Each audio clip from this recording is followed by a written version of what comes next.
छत्तीसगढ़ में जिंदल कोयला खदान का विरोध, ग्रामीणों का आंदोलन चरम पर। प्रदर्शन कर रहे ग्रामीणों ने मौके पर पहुंची पुलिस टीम पर किया हमला।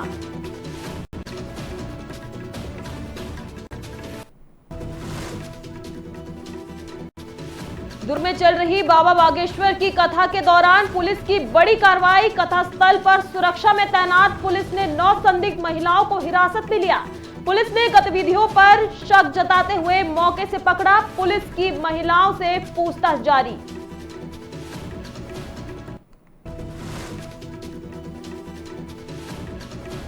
धमतरी जिले में बदमाश बेलगाम। आपको बता दें, नशा करने पैसा नहीं देने पर चाकू से किया हमला।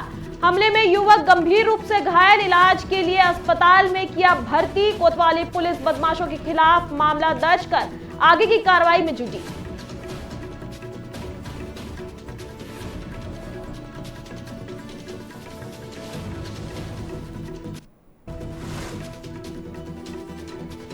भिलाई के जयंती स्टेडियम में आयोजित पंडित धीरेन्द्र कृष्ण शास्त्री की दिव्य श्री हनुमत कथा तीसरे दिन आज दिव्य दरबार का भव्य आयोजन किया गया। इस मौके पर श्रद्धालुओं की भारी भीड़ देखने को मिली। परिसर भक्ति और आध्यात्मिक ऊर्जा से सरवर दिखा।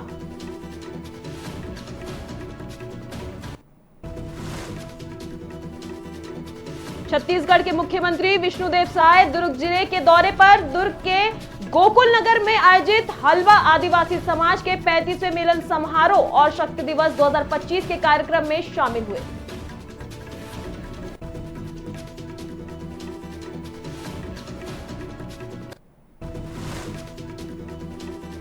नमस्कार, आप देख रहे हैं न्यूज टीवी इंडिया और मैं आपके साथ श्रेयोशी। खबरों की शुरुआत करते हैं आज की बड़ी खबर के साथ। छत्तीसगढ़ के रायगढ़ जिले के तमनार क्षेत्र में जिंदल कोयला खदान के विरोध में चल रही ग्रामीणों का आंदोलन सोमवार को हिंसक हो गया। प्रदर्शन कर रहे ग्रामीणों ने मौके पर पहुंची पुलिस टीम पर हमला कर दिया है। इस हमले में तमनार की टीआई कमला पुसाम गंभीर रूप से घायल हो गई, जिन्हें इलाज के लिए अस्पताल में भर्ती कराया गया है। उग्र प्रदर्शनकारियों ने घटनास्थल पर कड़ी एक बस और एक कार में आग भी लगा दी। घटना की जानकारी मिलते ही पुलिस अधीक्षक मौके पर रवाना हो गए। हालात को देखते हुए क्षेत्र में भारी संख्या में पुलिस बल तैनात किए गए हैं। बताया जा रहा है कि 8 दिसंबर को जिंदल कोयला खदान को लेकर हुई जन सुनवाई के विरोध में ग्रामीण लगातार आंदोलन कर रहे थे। इधर सोमवार को तमनार सीएचपी चौक पर प्रदर्शन चल रहा था, जिसे समाप्त कराने पुलिस पहुंची थी। पुलिस को देखते ही प्रदर्शनकारी आक्रोशित हो गए और हालात बेकाबू हो गया। फिलहाल इलाके में तनाव बना हुआ है और प्रशासन ने कानून व्यवस्था बिगाड़ने वालों के खिलाफ सख्त कार्रवाई की बात कही है।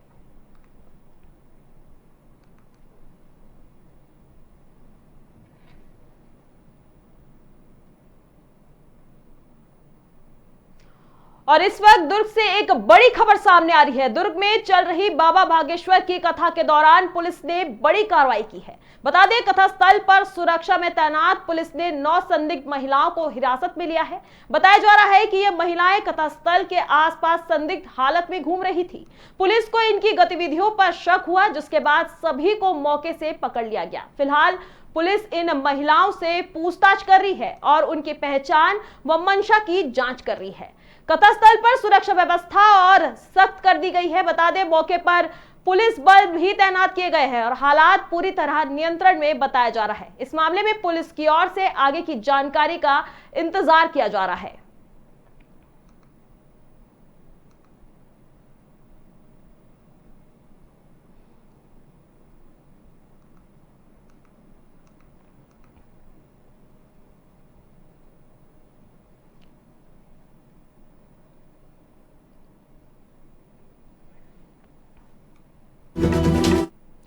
खबर धमतरी जिले से है। धमतरी जिले में अब बदमाश बेलगाम हो गए हैं।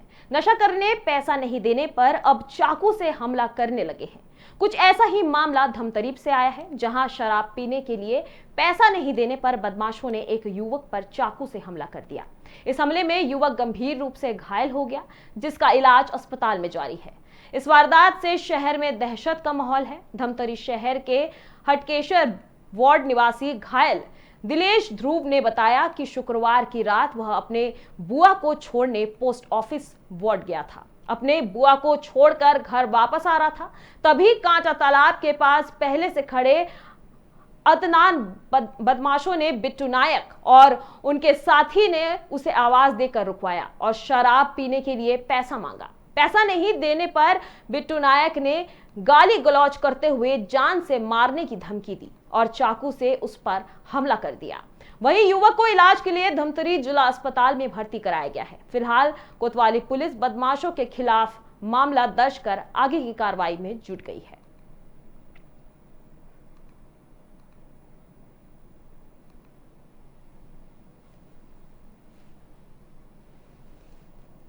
थाना सिटी कोतवाली के अंतर्गत हटकेश्वर वार्ड में एक बिट्टू नायक नामक कोटिपुर आरोपी है, जिसकी सूचना मिली थी कि व्यक्ति से को धारदार हथियार से उसने घायल कर दिया है। जिस पर हमने इन्वेस्टिगेशन किया हमारी टीम ने, तो पता चला कि पैसे को लेन देन को लेकर आपस में विवाद हुआ था, जिसमें बिट्टू नायक और उसके 2 अन्य साथियों द्वारा उसके साथ धारदार हथियार से मारपीट की गई थी, जिस पर हमने अपराध पंजीबद्ध कर नियमानुसार कार्रवाई कर ली है। हम लोग मेरे के ना बिना जबरन के रोक के ना गाड़ी में था, मैं मेरे को बोलते आगे से आएंगे ऐसे करके मैं नहीं गया, मेरे घर में काम था इसी कारण, और एक जने पीछे से आग मारने चालू कर दिए, नहीं जाएगा क्या ऐसे ऐसे करके। हम लोग बहुत जनिक थे, मैं 3 जनिक को बस पहचाना, 3 जनिक मारे हूँ, बगल में भी थे बहुत जनिक, हाथ पे मारे, पैर पे, बाइक पकड़े थे, हाँ पकड़े थे, तलवार पकड़े थे हम लोग। नहीं, मैं वही बेहोश टाइप का हो गया था, हम लोग चले गए, गाड़ी कुछ आया कैसे कैसे, मैं वहां तक आया, नांग दो पास फिर बेहोश खा के गिर गया था। हाँ, हमेशा लोग नशा करते। खबरों में आगे बढ़ते हैं। भिलाई के जयंती स्टेडियम में आयोजित पंडित धीरेन्द्र कृष्ण शास्त्री की दिव्य श्री हनुमंत कथा के तीसरे दिन आज दिव्य दरबार का भव्य आयोजन किया गया। इस मौके पर श्रद्धालुओं की भारी भीड़ देखने को मिली और पूरा परिसर भक्ति और आध्यात्मिक ऊर्जा से सरोवर नजर आया। इधर दिव्य दरबार में छत्तीसगढ़ के मुख्यमंत्री विष्णुदेव सहाय, विधानसभा अध्यक्ष डॉक्टर रमन सिंह और केंद्रीय राज्य मंत्री विशेष रूप से उपस्थित रहे। मुख्यमंत्री विष्णुदेव सहाय ने कहा कि छत्तीसगढ़ की जनता के लिए यह सौभाग्य की बात है कि उन्हें 5 दिनों तक बाबा बागेश्वर के श्रीमुख से दिव्य श्री हनुमंत कथा सुनने का अवसर मिला है।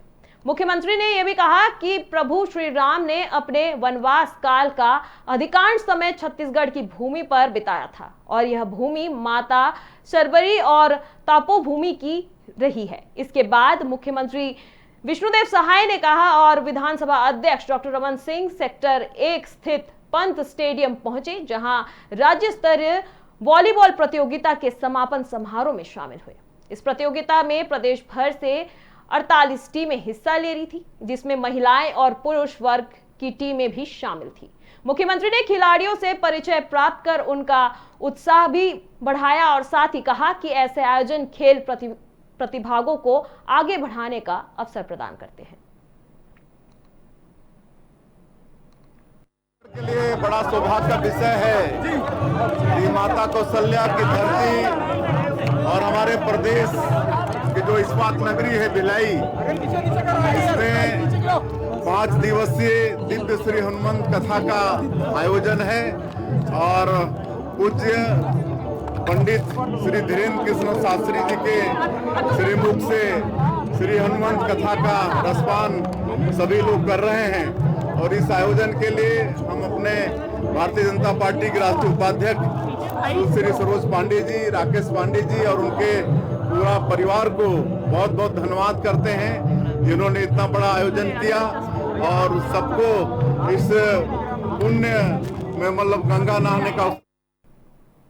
चलिए बढ़ते हैं अगली खबर की ओर। दुर्ग जिले से एक खबर सामने आ रही है। दुर्ग जिले से नौकरी के नाम पर ठगी का एक गंभीर मामला सामने आया है।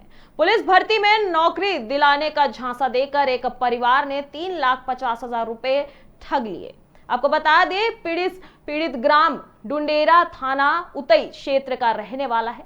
सीएसपी सत्यप्रकाश तिवारी के अनुसार वर्ष 2012 में जिला बलौदाबाजार की पुलिस भर्ती के दौरान पीड़ित की मुलाकात शोभाराम साहू नामक व्यक्ति से हुई। आपको बता दें, आरोपी ने खुद को प्रभावशाली बताते हुए बेटे को आरक्षक पद पर नौकरी दिलाने का भरोसा दिया और इनके बदले 3,50,000 रुपए की रकम भी ऐंठ लिए। रकम लेने के बाद आरोपी ने इकारामा और स्टार्टअप पेपर पर पैसा लौटाने का आश्वासन भी दिया, लेकिन आज तक 1 रुपए भी वापस नहीं आया। पीड़ित का आरोप है कि शिकायत करने पर उसे धमकाया गया और आरोपी का भाई थाना में पदस्थ होने के कारण कार्रवाई नहीं हो पा रही थी।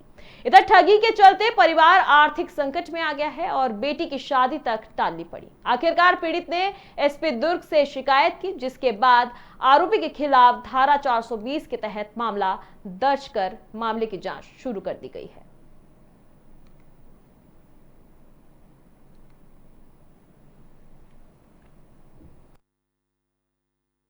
शिकायत की गई थी वर्ष 2013-14 में शोभाराम साहू नामक व्यक्ति के द्वारा आरक्षक में भर्ती कराए जाने के नाम से 3,20,000 रुपये लिया गया था।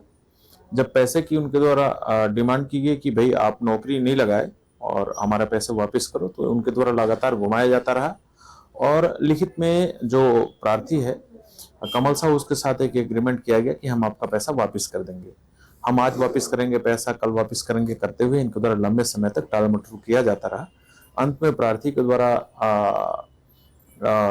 पैसा वापस नहीं किए जाने के परिणाम स्वरूप लिखित शिकायत पत्र के आधार पर एक प्रथम सूचना पत्र दर्ज किया गया है और सरकारी नौकरी लगाने के नाम से ठगी का अपराध सुसंगत धाराओं में दर्ज किया जा करके। अब खबर दुर्ग से है, जहां छत्तीसगढ़ के मुख्यमंत्री विष्णुदेव साय दुर्ग जिले के दौरे पर रहे। इस दौरान वे दुर्ग के गोकुल नगर में आयोजित हलवा आदिवासी समाज के 35वें मिलन समारोह और शक्ति दिवस 2025 के कार्यक्रम में शामिल हुए। कार्यक्रम स्थल पर समाज के लोगों ने मुख्यमंत्री का पारंपरिक और भव्य स्वागत किया। इस अवसर पर दुर्ग सांसद विजय बघेल, पूर्व मंत्री महेश गागड़ा, दुर्ग ग्रामीण विधायक ललित चंद्राकर सहित समाज के सभी पदाधिकारी और बड़े संख्या में लोग उपस्थित रहे। मुख्यमंत्री ने मीडिया से बातचीत के दौरान कहा कि समाज के बच्चों की शिक्षा को प्राथमिकता देने के लिए उन्हें कोचिंग और रहने की सुविधा के लिए 50 लाख रुपए की घोषणा की। साथ ही कंवर समाज के लिए 25 लाख रुपए की सहायता राशि भी दी जाएगी। इधर मुख्यमंत्री ने युवाओं से अपील की कि वे शिक्षा और प्रतियोगी परीक्षाओं में आगे बढ़ें और आत्मनिर्भर बनने की दिशा में कदम बढ़ाएं। उन्होंने कहा कि छत्तीसगढ़ सरकार की नई औद्योगिक नीति का भी अध्ययन करें ताकि समाज के लोग उद्योग धंधे और स्वरोजगार में आगे आ सके। अंत में उन्होंने कहा कि सरकार की योजनाएं समाज के हर वर्ग के लिए है और हलवा आदिवासी समाज को इसका पूर्ण लाभ उठाना चाहिए, जिससे समाज का आगे बढ़ सके।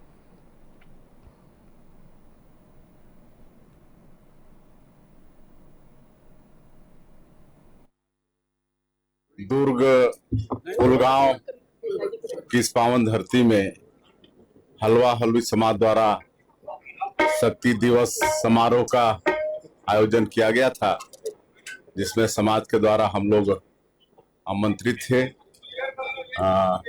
और माननीय क्षेत्र के लोकप्रिय सांसद श्री विजय बघेल जी, हमारे विधायक और प्राधिकरण के उपाध्यक्ष ललित चंद्राकर जी, हमारे पूर्व मंत्री और समाज के ही गौरव हैं श्री महेश गागड़ा जी और हमारे और वरिष्ठ जनों की उपस्थिति में समारोह संपन्न हुआ है।